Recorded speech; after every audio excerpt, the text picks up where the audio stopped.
Lord God, thank you for guiding us here and help us better understand your word. In the name of Christ we pray. Amen. Who wrote it? Paul. Good. To whom? Corinthian. What kind of place? Church. Church. What kind of place was Corinth? Cosmopolitan. Crazy. What's going on in the Corinthian church? Trade. All kinds of, well, in Corinth, a lot of trade. What's happening in the church? All kinds of things. Initially, what's the big issue? Divisions. Okay. Over Division. Apollos, the learned Apollos, and Paul breaking into factions. And how does Paul deal with this divisiveness? I wasn't here last week, I'm sorry. Well, in general, how does he deal with it? How does he deal with these divisions breaking out between followers of Paul and followers of Apollos? He rejects that. Well, he rejects, yes, he does. He rejects it. What does he say? How does he reject? He gives them lessons. Well, he does give them lessons. In essence, though, what does he do? How does he reject it? It's Christ that's Okay, Christ is the center. That we're on to Christ, and that both he and Apollos, related to Christ, had a job to do. Because his job was to do what? Lay foundation, plant seeds. Apollos' job was to water the seeds, build the walls. So it wasn't that one was better than the other. No. Paul seems to, Paul laying the foundation, but they just had different jobs. So you don't break, you can't, break into groups and say, well, the foundation layer is the best, because if you don't have walls, you don't have a building. Nor can you say, well, the wall builders are the best, we can do without the others, because you can't have a building without a foundation. So both of them are needed. The bottom line, though, is it's God in control. God's in control, Christ is the center. Okay, so that's sort of how he deals with that. Then he starts dealing with specific issues, first of which involve a man who is living with his stepmom, just a close family, man living with his stepmom. But as Paul deals with this, he kind of broadens it out, because it really becomes an issue about authority and the church. Was it his mother-in-law, or was it his... It was his stepmother, his father's wife. Oh. His father's wife. Now, evidently... Yeah, they're not related. Evidently, well, that's right. There's no blood, but evidently the Romans took a dim view of that, because his recommendation is turn them in. You cannot have this happening in the church, because if the church is facilitating a violation of the law, this is going to reflect badly on the church. And so turn him in. But then that advice leads to other issues, like if that's the case, then should I assume that the secular state should have more authority than the church? I mean, do you constantly look to the state to solve problems for the church? Instead of the church.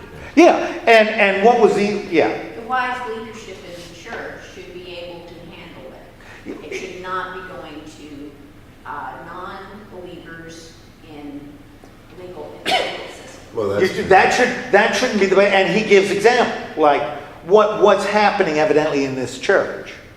It's kind of an irony, because they won't turn this guy over to the police, But what's else also happening in the church? Christians are doing what? They're splitting. They're splitting. In particular, what are they doing? They're suing one another, right? Oh, yeah. And they're taking their cases to the Roman court to settle it. And Paul says, man, you got this backwards. You should be able to settle these civil disputes inside, because God has given you the ability inside to deal with it. So don't assume that if there's more justice outside the church than inside, then The church has a big the church has a big problem. Yeah. The church has a big problem.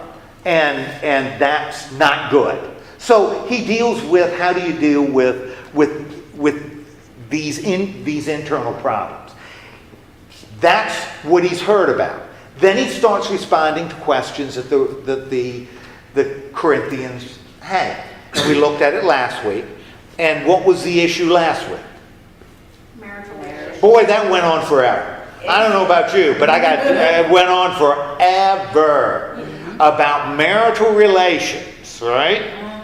And what is his, the way he approaches this is going to be very similar to the way he approaches other issues.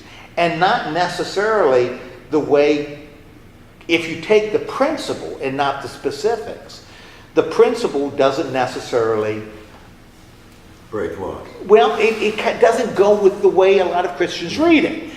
What is his stance on this sexual relationship within marriage? What does he say? What's his position? Basically 50-50. Okay, first he says you got to understand what marriage is, and what is marriage? Submitting to one another. Yeah, submitting to one another. And when it comes to the sexual stuff, it's one submitting to the other. So it's not one like the wife submitting to the husband submitting to the wife. It's that you both submit to one another. Now, if you do that, then you won't have a problem, right? If that's your position, if that's your attitude, that there's a responsibility. But then he goes through a lot of different situations where you'd have to deal with it in different ways. What are some of the other situations? That's a general principle, Only if you're going to set aside. Okay, now if you decide to set aside time to pray, right?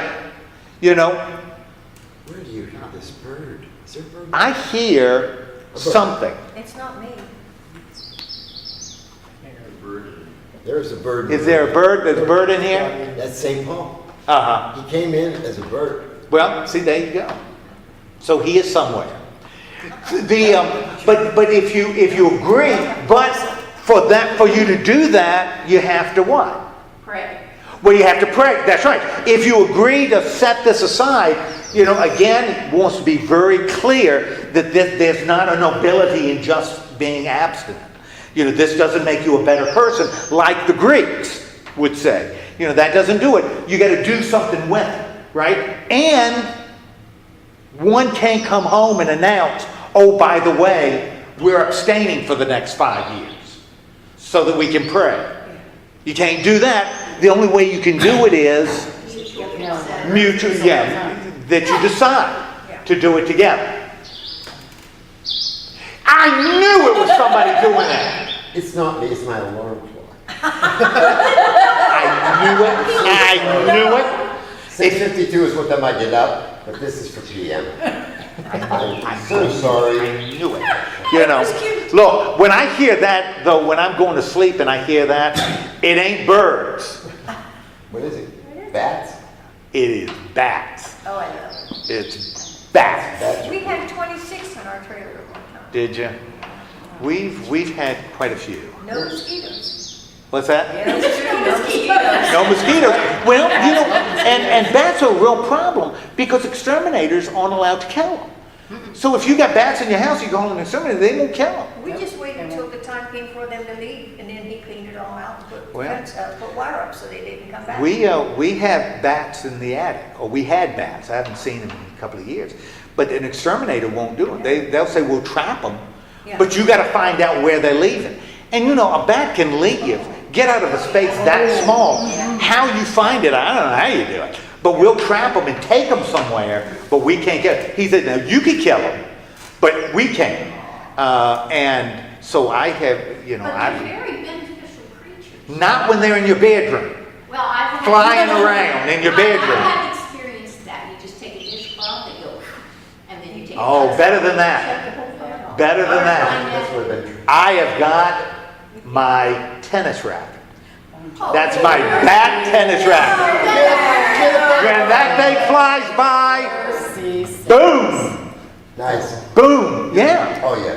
And it doesn't take a bat Doesn't take much to knock a bat down. No, you're right. You know, they go boom down. And you know, they can't fly once they're on the ground. Are you still recording? Yeah. Oh. Edit this? Yeah, I'll cut this bat stuff out. Okay, so we got. It's got to be. So what other situations? So it's got to be mutual decision. What other situations we got? It has to last. What's You can't leave each other. okay? You can't leave one another. You know, you're stuck. Bound, committed. And even. Okay, so you can't leave one another. Then he talks about, well, if you're not married, That was PM 6 months. Should stay not you married. know, you should stay unmarried unless you're burning with desire, then you better get married. Yeah. And if you're engaged, You better hurry up. well, you know, maybe you should marry, maybe not, you know, depends. And that's kind of the way Paul is approaching a lot of these things. It's not, sometimes we want these guys to say, this is right. This is what you're supposed to do. This is it. Next question. But that's not the way Paul's ethic. That's not the way Paul does his ethic. Well, you know, if this is the situation, then you probably could do this. But if this is the situation, then something else, then this. And you know, what he's giving is something that's really a very common sense kind of thing. It's not real absolute. Which goes, that's exactly right. And you gotta look at the situation. You know, not all situations are the same. And that becomes the danger, I think Paul writes about with the law, is when the law comes up with these absolute rules. That doesn't matter what the situation is, this is it. Then you become bound to the law. And sometimes the law doesn't make any sense in different situations. So it's very interesting. We're going to see him do the same thing tonight. Because when we look at chapter 8, he's got another problem. Or rather, they've got another problem. And I think the entire through 8 and 9, that he's dealing with the same problem. And what is the problem he introduces right at the beginning of chapter 8? He's done with this marriage business. You know. Food. Okay. He's talking about stuff that's been sacrificed to idols. Food in particular. But what is the issue? The issue isn't whether food should be sacrificed or not. Whether animals should be sacrificed or not. What is the issue that's a big deal in the Corinthian church? Should a Christian eat food that has been sacrificed to idols?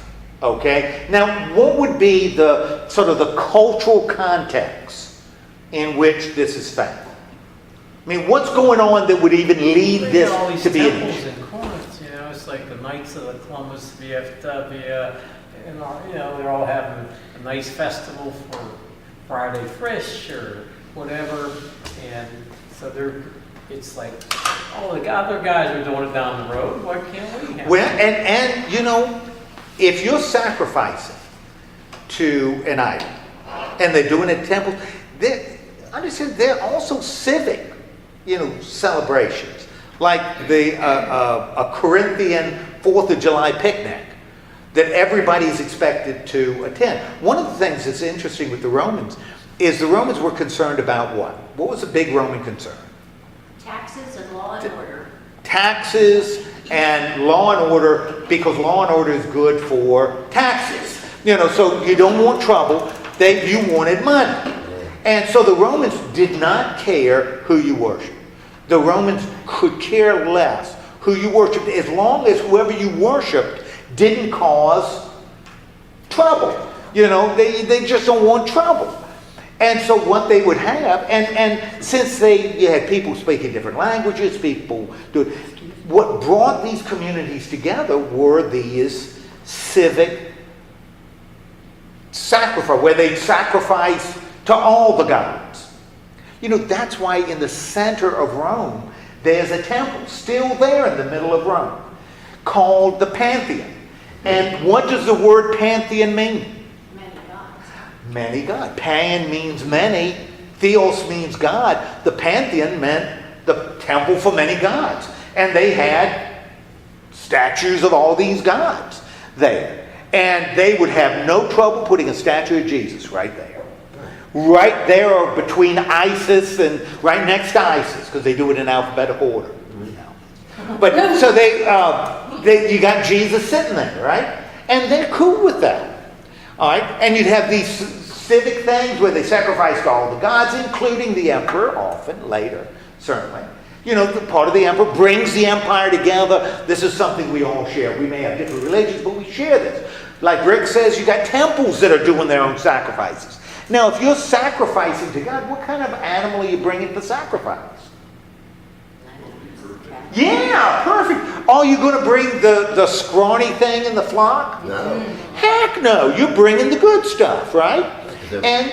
And you're sacrificing. And when you sacrifice, at these civic things, you have great big barbecue, you know, where everybody is getting down and eating the sacrificial animals that they sacrifice.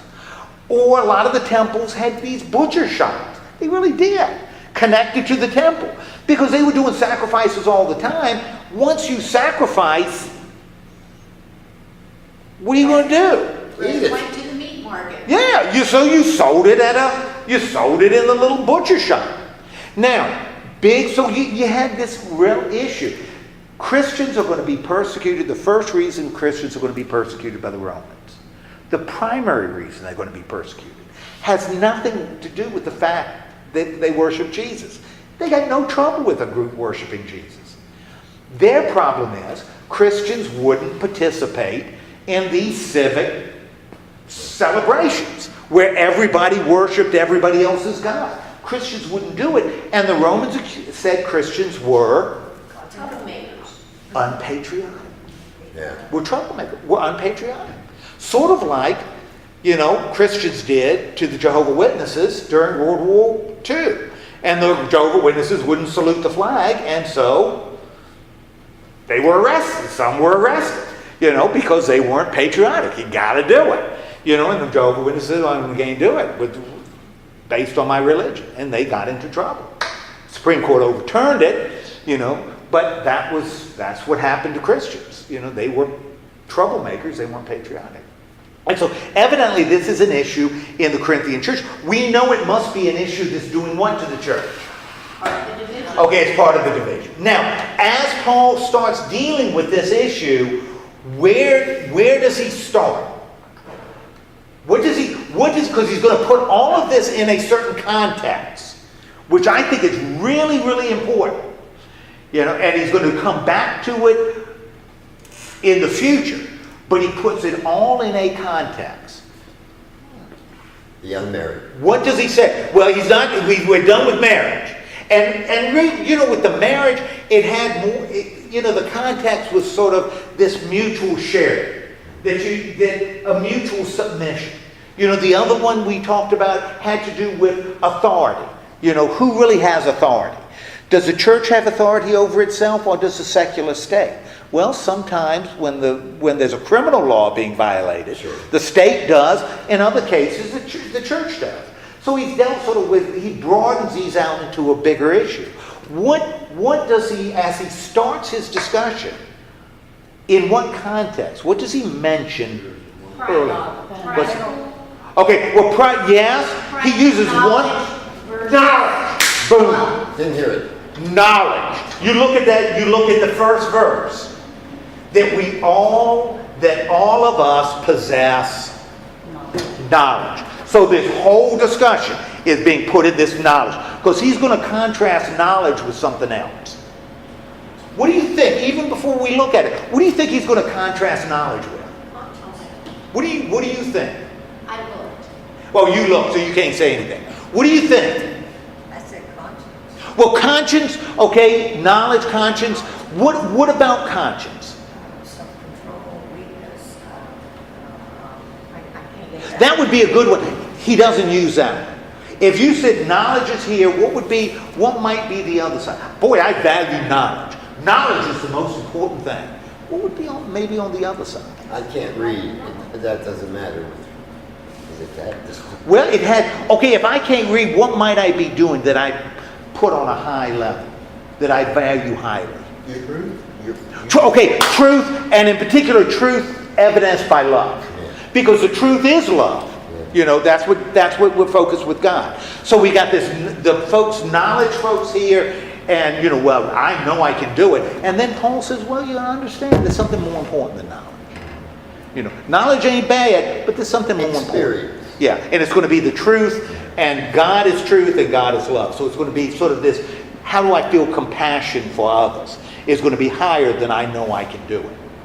Okay, but he's not there yet. All right, so, but he puts it immediately in this knowledge context. Now, he's already kind of talked about that, right?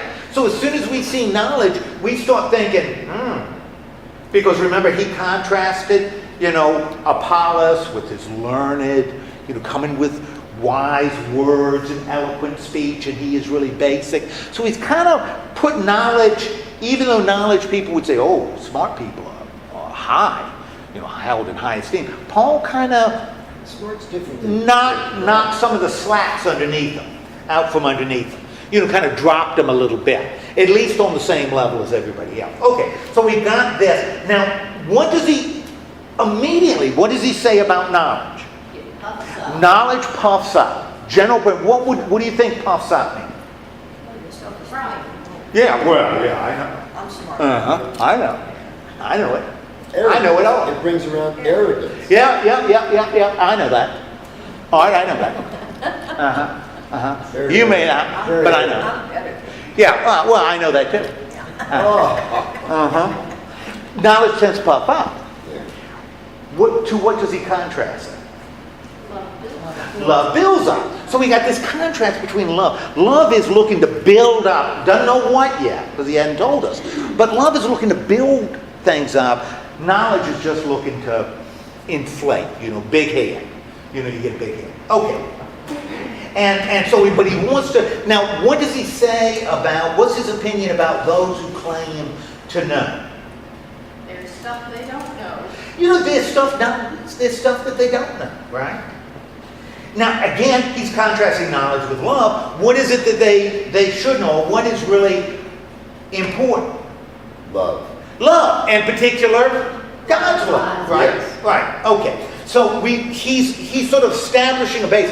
Now, people who are hearing this may be saying, although remember, this being read out loud, so it's not a lot. Somebody may be wondering, what's this about? Where the problem is, should I eat meat sacrificed to idols?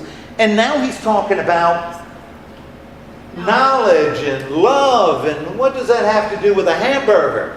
You know, it doesn't make any sense, right?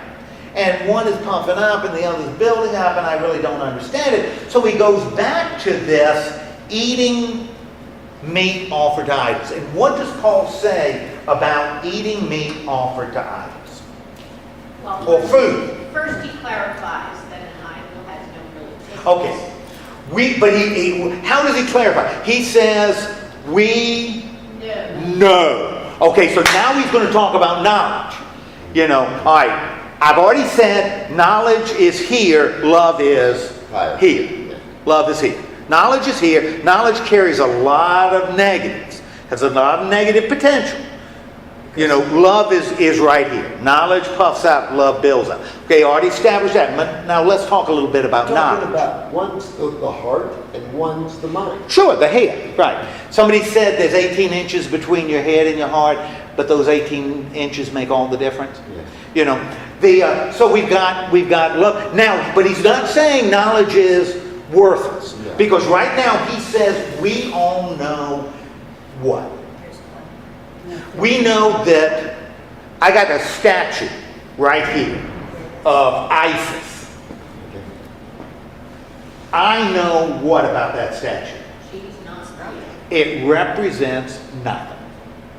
Because why does that statue represent nothing? Because there's only Represents one nothing. God. Yeah, the ISIS doesn't exist. Oh. You know, now understand the guys that are worshiping statues and bushes and sticks and stuff, they didn't think that those bushes were God. You know, oh, holy bush, oh, that's God. Or the statue was God, but was the vehicle by which they could communicate with God. It was God's representation on earth. It wasn't a God in and of themselves. They weren't stupid. It was the way they could communicate to God. And Paul is saying, those statutes represent nothing. Because gods don't exist. Somebody's going to say, well, they represent demons. Paul says they represent nothing. Because there's only one God, so we know these gods don't exist. That's based on our knowledge. And based on that then, if I take a goat and sacrifice it before, Isis, Queen of Heaven, I'm sacrificing that goat to what? Nothing. Nothing. So what's with the goat? Eat it. Eat it! Right? Because it doesn't, That's right. tainted? How could it be tainted? Because it was sacrificed to nothing. Nothing. It's sort of like with money. What is the moral value of money? If I have a stack of money here, what's the moral value of that stack of money? In your head, probably a lot. Well, the moral value of that, I'm just talking about inherent in the money. I'm not talking about what it can do in that stack of money. Nothing. It has absolutely no moral value. Well, what if I tell you that money came from? Now, does it have moral value? No. No, it has no moral value. You don't have tainted money. If that money came from a hitman or came from a priest, it has no moral value. It is money. It can be used for different things, but it has no inherent moral value at all. So that's any more than this chair has moral value. So that's why they separate. That's why we're coming to a separation point. Well, that's what Paul is saying. He says, now you what? Know this, right? You know this. Because the other don't make any sense. All right, that's really important. Now, first he says, you know this, which is kind of buttering him up a little bit. Because when I say, Bob, you know this. How do you feel? Well, you feel good. Because you and I, we know smart. Yeah, we're pretty smart. Chris. But you and I know she's an angel. So he's kind of buttering him up, right? And so first he says, understand what? What does he say? Now, we know this, but Not everybody does. not everybody does. And not everybody wants to believe the way you believe. Well, he doesn't even say believe. Because why is he not going to say, you believe this?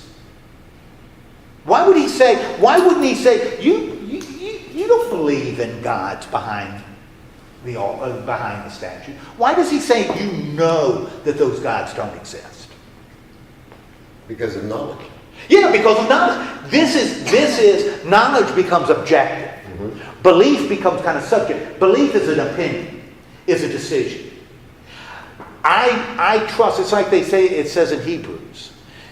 Faith is the assurance of things unseen.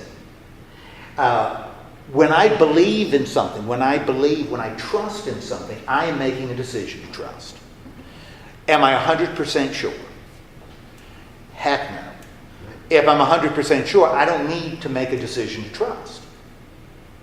When you gave me the keys to your house, and y'all went, Lord knows where. No, y'all went to Florida. When you gave me keys, you trusted me. You trusted that You would only rent it to good people. I would only rent it to good people. She trusted. You trusted that when I let Maggie have her big 16-year-old birthday party, since you turned the water off, nobody could flush the toilets. They trusted, right? Trusted me. That by the time they got home, I'd get that gypsy family out of the house. They trusted that I would do that, right? Let me call the plumber. Yeah, because the commode was overflowing. No, I can assure you, no one flushed that toilet. Why? Because the water was off. So I had to tell those kids, I mean, if they had been there, if they had been there, I told them that's what windows are for.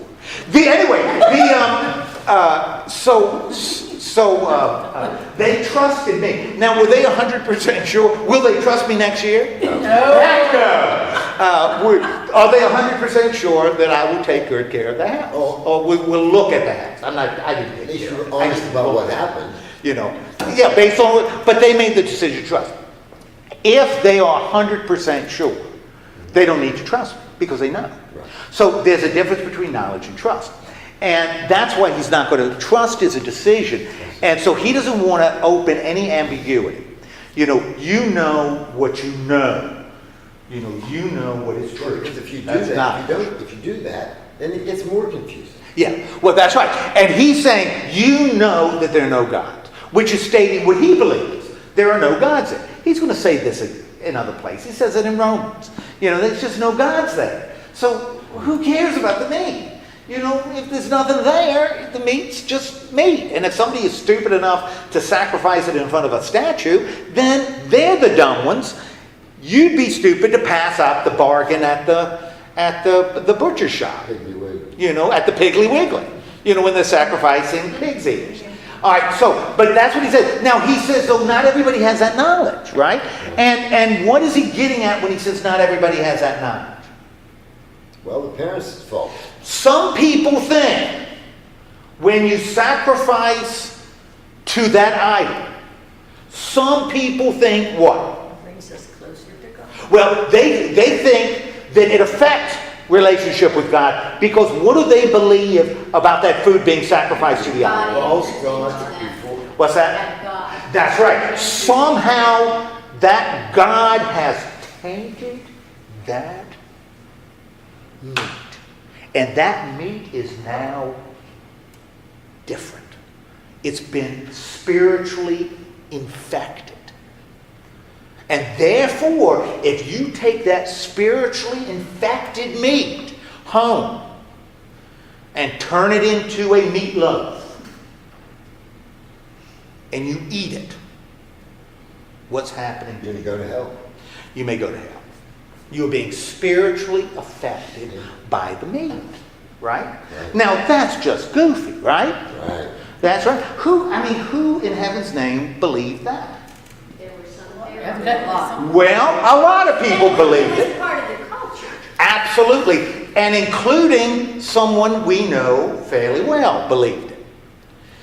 The evangelist Luke must have believed it because one of the laws, remember when he described the apostolic council and it meant about circumcision and they said, circumcision's okay, but Don't eat meat. don't eat meat sacrificed to idols. So clearly the evangelist Luke believed there is a problem when you eat meat offered to idols. Now, doesn't mean that Luke, because Paul's going to say there may be a problem with eating meat. But it isn't what you think. It isn't what you think. Okay?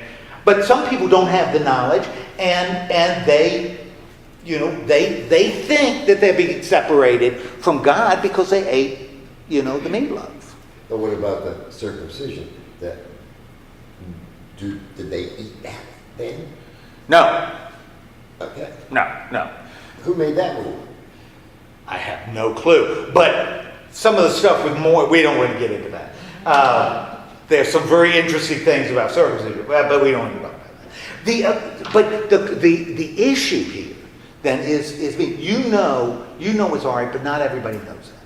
And some people really think that they're being separated from God. And that's where the comment, now look, is that meatloaf going to cause you to be separated from God?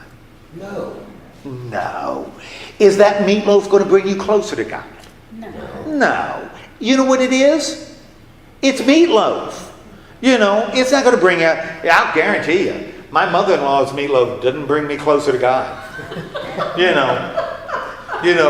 Causes me to want to be closer to the bathroom, but not to God. But you're condemning her, man. No, I'm not condemning her. I'm just stating a fact. Stating a fact. But But if you have the knowledge. yes, that's right. So you know that, but some people don't. Yeah. Okay? Which means, and if you believe, if you're weak, and that's what he calls those folks. Be a stumbler. You could be a stumbler. You know you could chow down on those prime ribs. But if somebody else feels that it's wrong, and then you're causing them to feel like they're wrong. If they believe, and Paul's going to be even more explicit in Romans, if I believe that it's dangerous, that somehow if I eat that meat, I'm going to become contaminated. This is spiritually dangerous to me. Even though the guy next to me may have the knowledge, and that meat is no different than any other meat.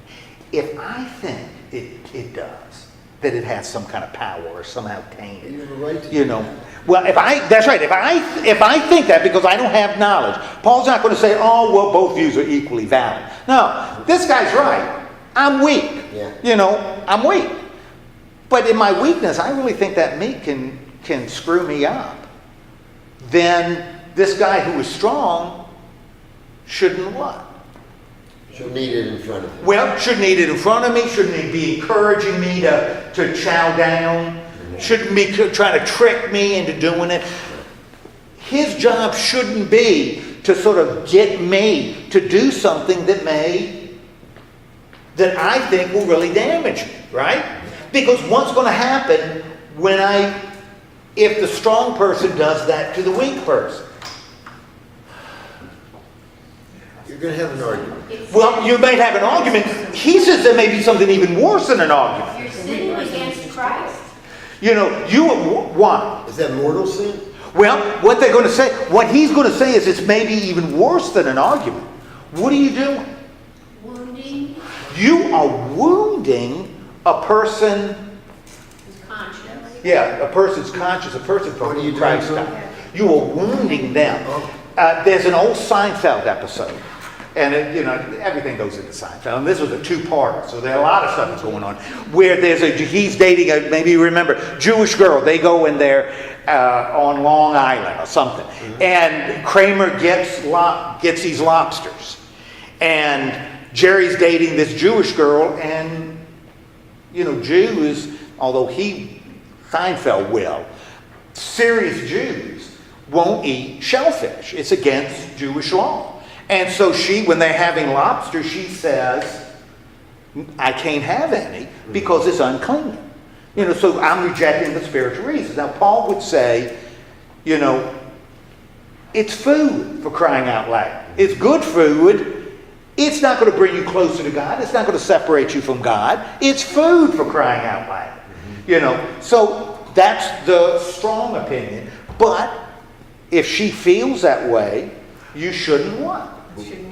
Well, if she is somehow, and this is where it gets really tricky, it's damaging the conscience.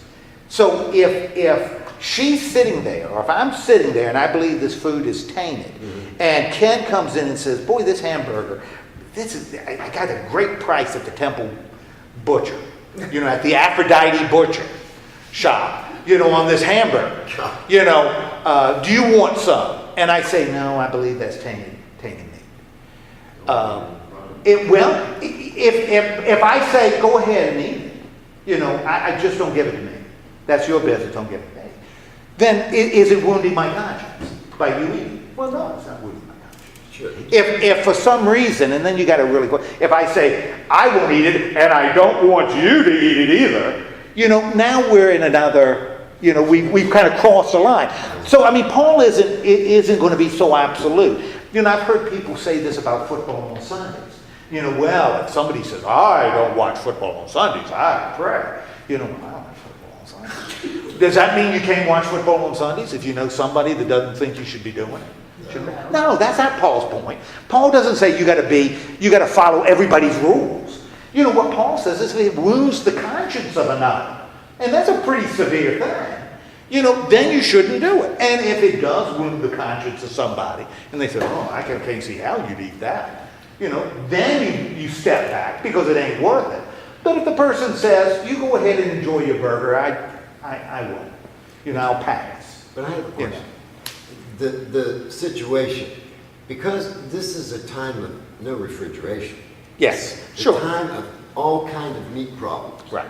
So that point should not be taken willy-nilly. It should be, how was this cured, or how was this? Oh, sure, absolutely. And if you don't want to eat something, you don't have to say it. Absolutely. And that's why he talks about knowledge puffing out. It'd be real tempting if I know that meat is all right. Yeah. Part of my job is to convince you that it's okay for you to eat it too. And in the Seinfeld, you know what happens? Somebody dies. No. Oh. No, she doesn't eat it, but Oh. George is mad, gets mad at Doesn't she her eat for it? various reasons, and he mixes it with eggs. Puts some of the lobster in the scrambled eggs, and she eats it. And then he tells her later, you just ate lobster. Which becomes a big deal for her because she's not kosher anymore.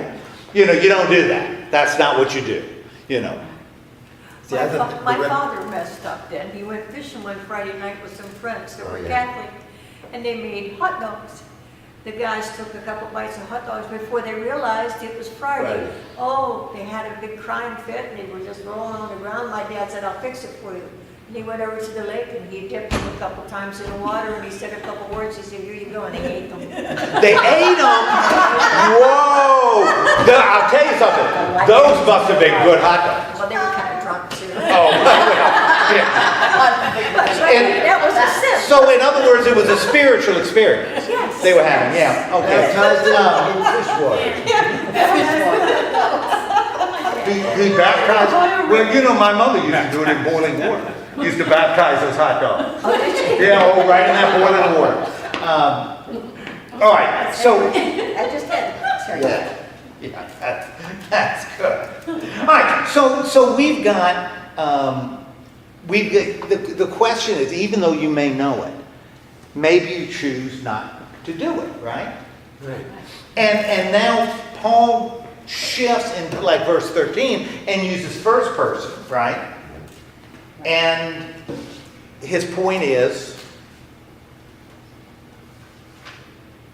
If it's You're going on to the- cause my brother to stumble, I won't do it. yeah, if it's going to cause a problem, then I'm not going to do it. And this is me talking, right? If I'm not going to cause a trouble. Now, somebody's going to raise. Remember, Paul's a plotter. Somebody raises a hand. Now, when he says somebody, and this is what I was saying before, if he says, well, if somebody is really offended by it, it's going to cause them to stumble, then I won't do it. Well, somebody in the back of the room says, well, Paul, you talk about being free from the law. It sure sounds like you've done what? Created a new law that you're bound by. Whatever anybody says, you got to do. So, Paul, I'm offended if you walk on 2 feet. You got to be hopping because that's going to separate me from God. So, he's anticipating somebody say, well, then you're not free at all. And that's why in the next chapter, he starts with a series of questions, which is really kind of cool because he's anticipating, having made that statement, I am going to defer to somebody else because I'm not going to let a hamburger damage a brother in Christ. Okay, well, does that mean you're bound, Paul? Well, Paul asks a series of questions. Now, we don't get this in Greek. In English. But you would if you read it in Greek. Because in Greek, there's a way you can phrase a question where the answer is going to be either implied yes or no. In other words, it would be like if you started with the Greek word ou, then the answer is yes. The implied answer to the question is always yes. If it's may, then the answer is always no. Always no. And that's the way it's in Greek phrasing. So when they ask a question that starts with either ou or may, they're not really seeking information. They are phrasing it in a question, but the answer is you already know. It would be like, and this is what happens in these questions. It would be like if I say to you, you know I'm free, right? Now if I say, now you know I'm free, right? What's the answer? Right. Yeah, of course. If I say, well, you know I'm not free. I'm not always free. Right? Then the answer is, no, you're not always free. You know, so the answer is implied. And so when he says, am I free? There's only one right answer. It's not like he wants people to be thinking, is he really free? The answer is, of course you are. And all of these questions are phrased like that. So all of them are yes, until he gets to one that's no. But all of these are yes. You are free. In other words, going back to the original issue, are you free to eat meat offered to idols? No. Is he free to eat meat offered to idols? Yes. Duh! Of course I am. Because it's meat. It's meat. Now, am I an apostle? Yes, I'm an apostle, right? Therefore, I have authority. Have I seen Jesus Christ? Yes, I've seen Jesus Christ, haven't I? Yes. You know, so are you not my work in the Lord? You know, didn't I make you the Christians that you are by my being here with you? Yes. Yes. Okay, so all of these are yes, right? Yes. Yes. Okay, so all of these are yes. And why is he asking this series of questions? What is he trying to establish with the series of It has questions? nothing to do with the Authority. food. Okay. That is not contradictory. He has authority. Paul has authority. This isn't just Paul making stuff up as he goes along. He has the authority to say this. And he said it about himself, right? All right. And therefore, he has every right to say what he said. Okay? About this knowledge. He's got authority. Then in verse 4, so he's got these series of questions. Verse 4, he starts another series of questions. Right? That also have implied answers. Don't we have the right to eat any kind of food and drink? Duh. Yes. But for centuries, the church would not let you eat meat on Friday. Well, this is pre I know. that determination. So that's the church taking it later. Yeah. But here he's saying, yeah, I don't think Paul would have been excited, No. by you can't eat certain things on certain days. Paul wouldn't have been excited about that. Because Paul would have said, you are free to eat with an asterisk. Yes. All right. So now the series of questions. We're free to eat all this stuff. I have authority. First he's saying, I have authority, right? Mm-hmm. Yes. We're free to eat anything we want, right? Yes. Right? Second question. Which is kind of an interesting one in verse 5. Yeah. Do we have the right? Do I have the right to bring my wife with me as I do my work? Like other apostles have done it? The answer is, of course you are. And the next question, or is it only Barnabas and I who have no right to refrain from working for a living? And that question starts with the Greek word me, which means the answer is no. You're not the only, there are special rules for you. Okay? Now, understand, I think this is, because Paul is a plotter, this is a digression. A little bit digression. Remember, the issue he's dealing with is very simple.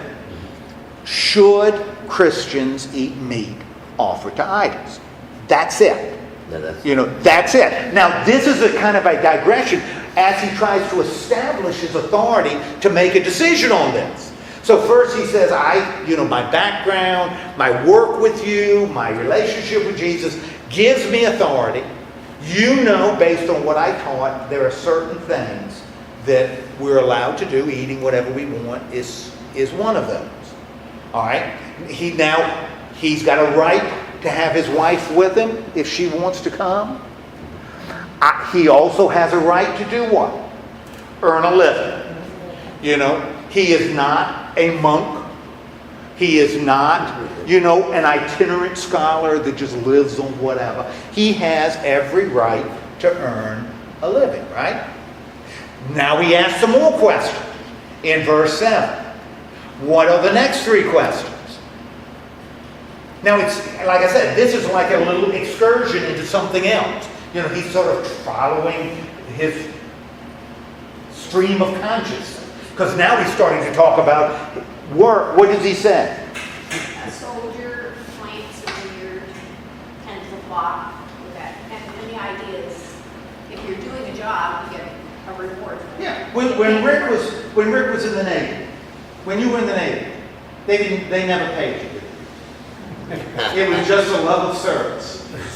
Yeah, it's love of service. When you were with Rick, do his okay. Sure. When a farmer plants a field, is he entitled to the crops? Yes. Sure. Okay. If you got a herd of cows, do you have a right to drink a little bit of the milk? Yeah. Sure. What's the point? There's no point. Sure it is. What's the point? Rick, as a servant of the people, has a right to get paid, right? A farmer who is tending a field has a right to eat some of what he grows. A shepherd with a flock, has a right to, or herd, has a right to some of the milk. What is when you take all those three together, what is he saying? Food is free. Well, It's no problem.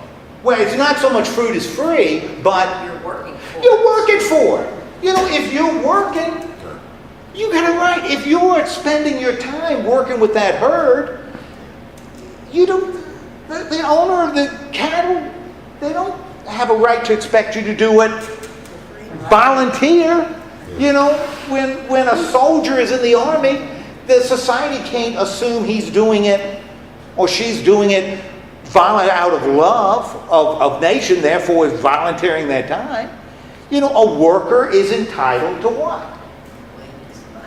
Is entitled to their wages. That's the way it is. In fact, Paul will say, now understand, this is a digression. He's going to try to bring it back later, but he's kind of flowing with this. A worker's entitled to his wages, right? In fact, this is established in the Old Testament. And what does he say in the Old Testament?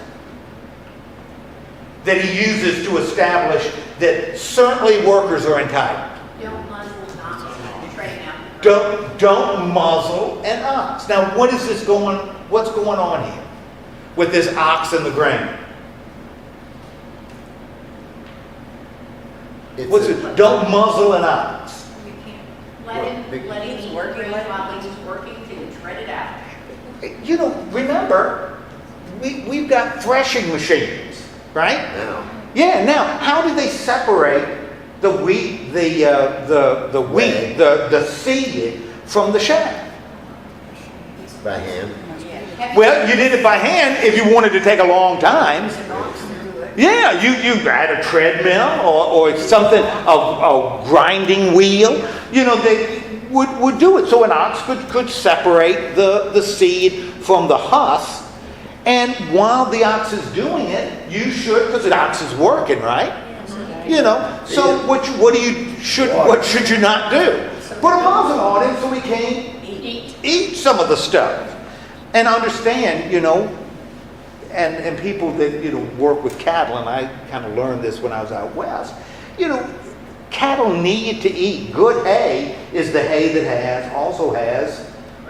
has the grain, has the head in it. It's not just that's why they don't feed them the straw that when you cut wheat and you just got the straw. That's not good cattle feed. That's usually fertilizer or something else. You wanted the good grass that has the head on it, because that's where the seed is, and that's where the nutrients are. That's where the protein is. in the heads. So when a cattle is separating the husk from the grain, you don't put a muzzle on them so they can't have some of the grain.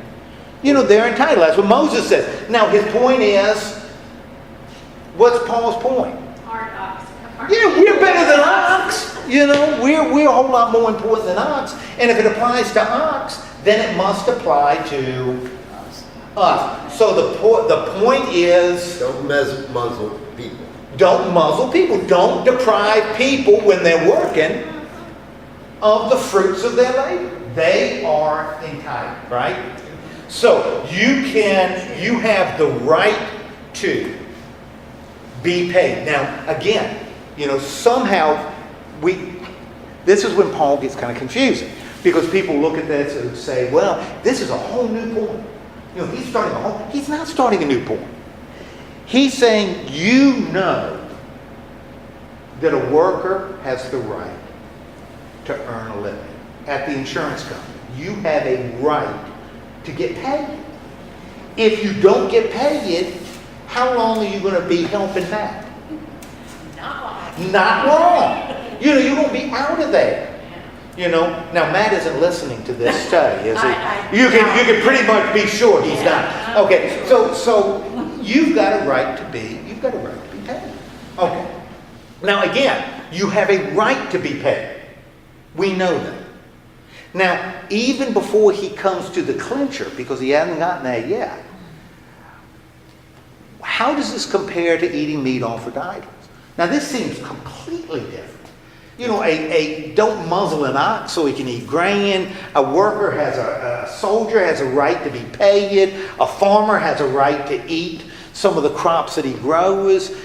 What does that have to do with eating meat offered to idols?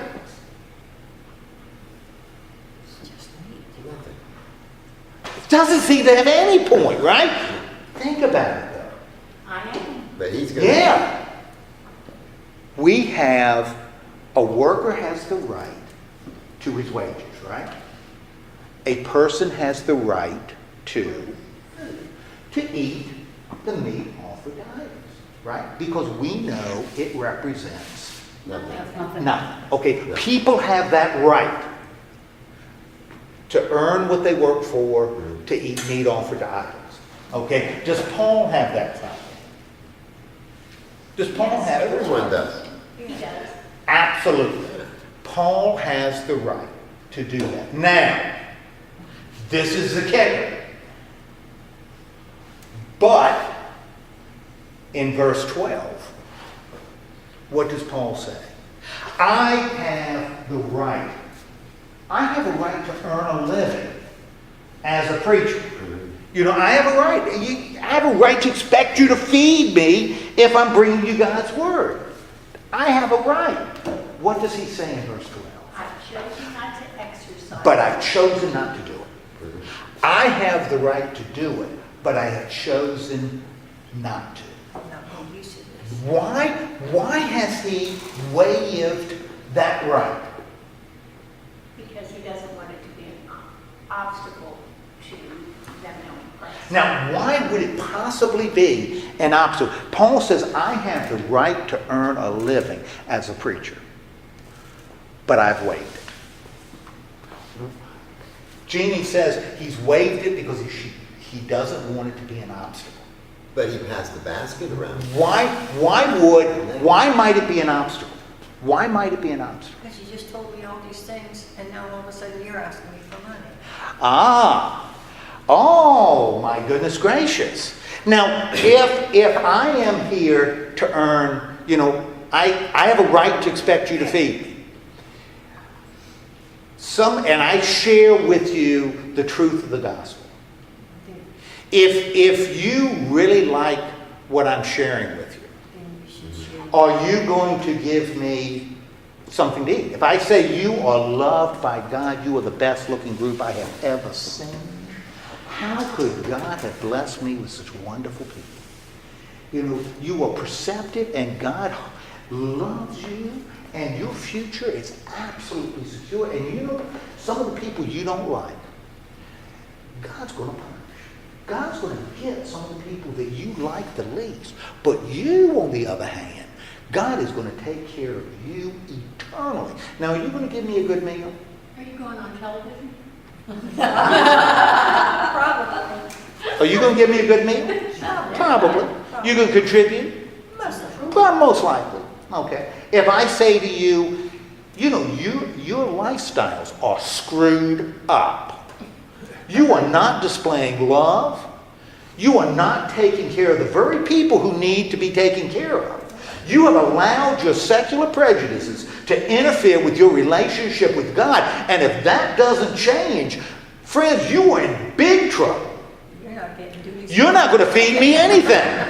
You're going to hustle me out of town. Now, if I'm saying I've got a right to be paid, right? I got a right to be paid. You may not know whether I'm buttering you up in order to get paid better. You've been around the circuit. I may hesitate telling you the truth if I believe, if I'm looking to you for Money. for payment. Yeah. Hey. You know, of course that never happens. You know, a politician would never tell us what we want to hear in order to get our votes. Would he? Or she? Would a politician say something just to get our votes? No. Politicians always tell you the truth. Even if you don't want to hear it. I guess it's wrong. How often do they do that? Never. Things are always going to get better. You know, they don't do it. How many times did I had a friend of mine in Indianapolis. He said, I will vote for the first person. I don't care whether they're Republican, Democrat, Communist. I don't care. The first person that stands out and tells me the truth. A truth that I don't want to hear. Yeah, but how does he know it's going to be the truth? Because it's going to be something he doesn't particularly want to hear. If he said, I'll vote for the first politician that'll say, if you vote for me, times will get tougher, but then they'll get better. We're going to go through some hard times because we've been irresponsible for a while, and we need to straighten up our act. And when we straighten up and it's going to be tough, it's going to be hard, but when we do it, things will be better in the long run. He said, I'll vote for the first person that tells me that. He must have voted for Trump. Didn't vote for, I don't know who he voted for, that was a long time ago. But, I mean, I don't know who said that. I've never heard anybody say, things are going to, everybody says it's going to get better, and when is it going to get better? Right now. But why are they saying that? Because they aren't stupid. They're not dumb. If they lose, they aren't going to help anybody. Right? And that's why people start feeling uncomfortable with politicians, because they say one thing and something else happens. Of course it does. Because you cannot cut taxes forever and not run deficits. Duh. It's like spending more money. I'm going to spend more money and somehow I'm going to get more. Would you do that at home? No. But you can't say, I'm going to raise taxes because we spend too much money. We're going to raise taxes really high for a while until we balance things out. Then we can talk about dropping. Nobody's going to say that. Why aren't they going to say it? Because they're not going to get elected. They're not going to get elected. So even if you know that deep down, you got to say something else, to get elected. All right, that's what Paul is saying here. Paul is saying is if I accepted your money, you might start thinking I'm doing what? Telling you what you want to hear. Or worse, my opposition is going to say, that stuff that Paul told you about freedom in Christ, he told you that because you'd feed him better. That's what you want to hear. That's what he's saying here. I'll tell you something. My life, I hit that point. That's why I taught school for 5 years. In the middle, 10 years ago. Because I was in the church in Indianapolis, and a guy came into my office, not right before, that's ridiculous, right before, well before I left. And he said to me, when he's talking about my sermons, he said, son, and I was a son then. I'm not a son now. But he said, son, you better remember who pays your salary. I've heard that. You better remember who pays your salary. And I did. And I made sure every single sermon I preached, I had somebody listen to it. and asked one question after every time. She was a saint, because before the service she would listen to me practice, because I practiced before every service. Practice the sermons, do the sermon twice, and she would listen to me once. And I'd always ask the same question: Is this going to be offensive to anybody? Is this going to be offensive to anybody? Now, what I meant was, was it going to be unnecessarily offensive? Did I put something in there that's really going to tick somebody off that I didn't intend? But I still ask the question: Is this going to be offensive to anybody? And when you do that for about 5 years, you start thinking, man, I'm not preaching God's word anymore. I'm telling people what? They want to They hear. want What to they hear. want to hear. And I mean, but it went on to other things. You better remember who pays your salary. Therefore, you better be visiting so-and-so weekly, because she contributes heavily. You should be doing. That's what I started thinking. What was I doing? Other than just, Teaching school. I was doing what people wanted and the only reason I was doing it is because You want to get paid. I wanted to get paid. And I started thinking, man, this isn't ministry anymore. And that's when I went back to teaching in high school. At least with teaching high school, I felt I could do something. And I worked in these 3 little bitty churches, very part-time, and I couldn't, couldn't offend them much because there weren't many there. I could at least started feeling as though I could tell the truth. And it wasn't until like 5 years later that I thought, well, okay, maybe I can go back and not, feel as though I had to do and say certain things only because I was worried about my paycheck. But that's exactly what Paul is saying. And that's why Paul decided to do what? Not exercise. He decided to not exercise his right. He decided not to exercise his right. Now, again, all of this is still related to this meat offered to idols, because he returns to what in verse 15? What does he talk about in verse 15? That he's not writing to secure any provision. What I'm writing here is to make Right. you give me stuff. Right. He's not, playing the world's smallest violin. He's not doing that. To make you feel that I'm such a wonderful guy. He says, my point is, I haven't made use of my rights for a bigger purpose, right? Now remember, what right has these 2 chapters been about? Your right to do what? Whatever you please. Eat meat offered to idols. That's your right. Just like it was Paul's right to earn a living, but he chose to waive it. Therefore, you may what? Choose to not You eat may meat. choose not to eat. You may choose, even though you know it's your right. You may choose not to eat. In fact, Paul goes into other ways that he has rights and has waived them. And you read it and you say, man, he is really wishy-washy. Mm-hmm. How does Paul relate to the people around him? Because he's free, right? Because he asks the question, am I free? Certainly I'm free. So he has the right to live, to be pagan. He has the right to be who he is. But what does Paul choose to do instead? Make sacrifices for the sake of the gospel. He chooses to make sacrifices for the sake of the gospel. Which means when he's around Jews, He tells them no pork. he's a Jew. Oh. That's what he says in verse 20. When I'm around people who are under the law, I act like I'm under the law.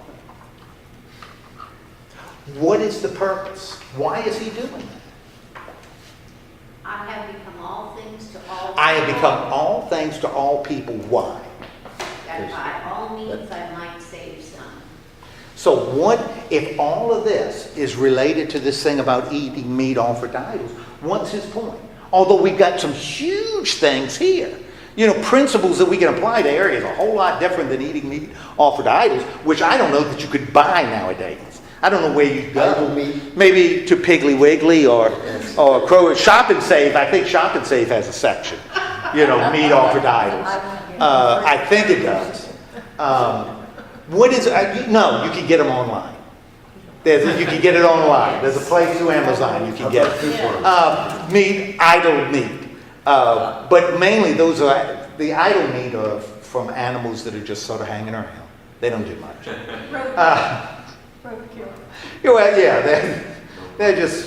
just hang around. Yeah, they don't do much productive. What's his point? What is his point to these Christians? One Lord and one Savior. Again, one Lord, one Savior, Jesus Christ, always the focus. Boom, that's what's most important. What about you? What does he say to you? That I may share with them in its blessings. You know something? Yes. There are things you are free to do. All kinds of stuff. Now, he said you're free to do anything, but not everything is profitable. Not everything is beneficial. So don't be stupid. Man, you are free. You're free. But you know what? You may be willing to sacrifice some of that freedom for the sake of Others. somebody else. Don't use your freedom to push somebody for whom Christ died away. You have accomplished Nothing. nothing. In fact, you've damaged. You've damaged things. And it's interesting, and it just hits me as we talk about it. This is kind of at the core of what John Locke wrote in the late 17th century.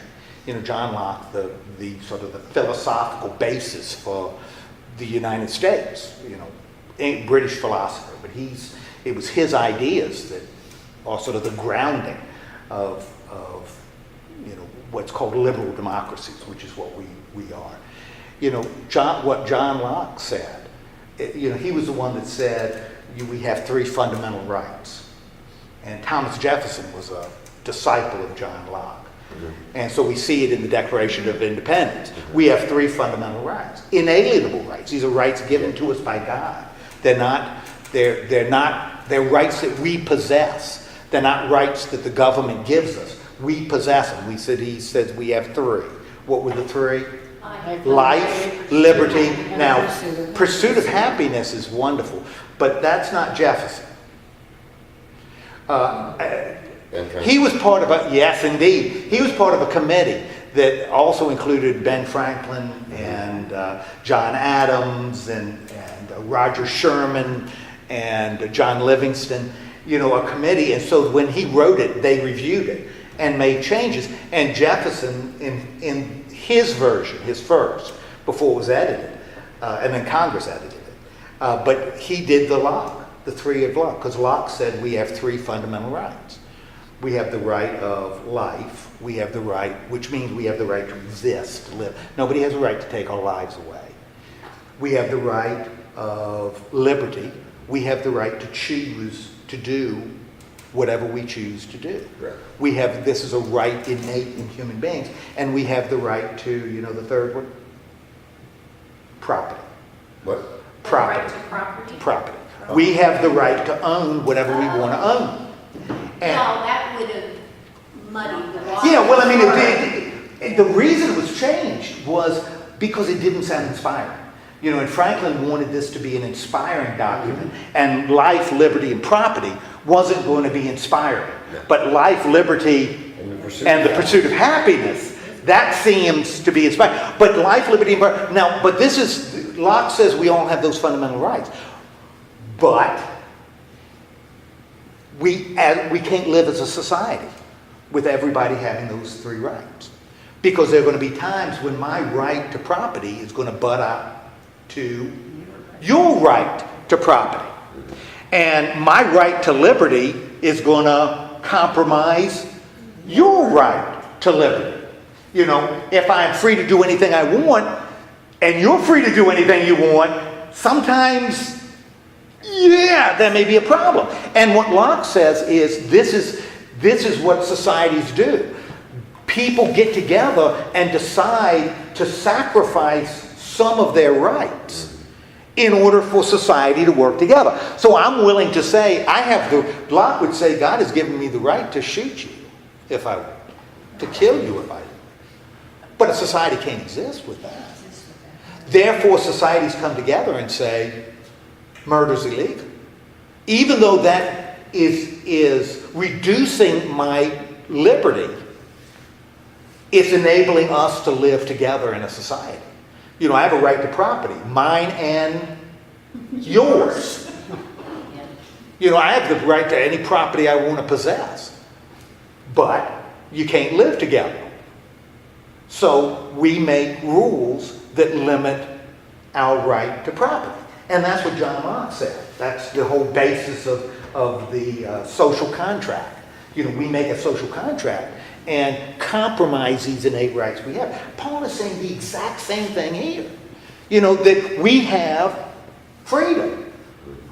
We may be willing, but that freedom we shouldn't use as sort of an absolute. Instead, we may have to compromise some of that freedom by our choice in order to help someone else. You know, in order to help somebody else, we may waive some of the rights that we have. Jesus set the perfect example when he said, no one takes my life. That's right. What's That's that? What did you say? right. You know, What did you say? that when Jesus says, no one takes my life, I lay it down. Which is, you know, and when you read John, that's the Gospel of John. You know, he allows himself to be arrested. You know, when the soldiers come, they fall on the ground, and he allows himself to be arrested. You know, it's denying some of the innate freedom that you have in order to help somebody else. And that's why Paul starts with, you know, knowledge and love. Knowledge puffs up. Love builds up. He didn't finish with this building up yet, because he's going to be calling on this building up. What does it mean to build up? And how can we do that within the community? And that's what he's going to be talking about in the next section. And we'll take it to chapter 12 next week. And he's going to be doing it in then the next one, in chapter 12, 13 and 14. The whole thing is going to be, how do we build up? If love builds up, how do we use love to build up the community? So, okay, let's have a word of prayer. Lord God, thank you so much for giving us this time together, and thank you for leading us through this and not another marital passage. Guide and direct us so that we recognize that you've given us freedom, but also recognize that we have it in our power to waive some of that freedom for the benefit of someone else. Help us to be astute to how we might do that in the name of Christ. Amen.